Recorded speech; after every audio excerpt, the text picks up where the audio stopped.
YCP అధినేత జగన్ పై మండిపడ్డారు మంత్రి పత్తిపాటి పుల్లారావు. ఆయన చెప్పేదొకటి చేసేదొకటి అని ఎద్దేవా చేశారు. తన కేసుల నుంచి బయటపడేందుకు కేంద్రం చుట్టూ తిరుగుతున్నారని విమర్శించారు.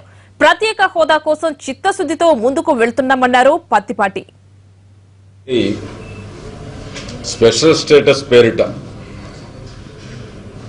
1 మంత్ క్రితం ప్రధానమంత్రి అపాయింట్మెంట్ కోరారు. 1 మంత్ క్రితం అడిగితే ప్రధానమంత్రి ఎందుకు అపాయింట్మెంట్ మీకు ఇవ్వలేదు, ఇవ్వకపోయినా మీరు ఢిల్లీలో ఎందుకు మరి కాలక్షేపం చేస్తూ ఉన్నారు అంటే మీ కేసులు మాఫీ చేయించుకునేటువంటి దానికి అందరినీ కలుస్తూ ఉన్నారు, లాబియింగ్ చేస్తూ ఉన్నారు. ఎందుకంటే కేసులు వేగవంతం అవుతా ఉన్నాయి విచారణలు కాబట్టి. కనుక స్పెషల్ స్టేటస్ మీద శ్రద్ధ లేనటువంటి వాళ్ళు కూడా ప్రజలను మభ్యపెట్టి నటిస్తూ ఉన్నారు. ఈరోజు చంద్రబాబు నాయుడు గారు ఏది తీసుకున్నా ఒక పట్టుదలతో తీసుకున్నారు.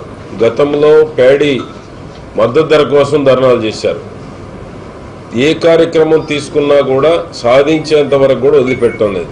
ఈరోజు కూడా స్పెషల్ స్టేటస్లో ఈ ప్రభుత్వం ఎక్కడ కూడా వెనకడుగు వేసేది లేదు. మిత్రపక్షమైన బీజేపీ కేంద్రంలో అధికారంలో ఉన్న స్పెషల్ స్టేటస్ సాధించడమే తెలుగుదేశం ప్రభుత్వం యొక్క ఏకైక లక్ష్యం.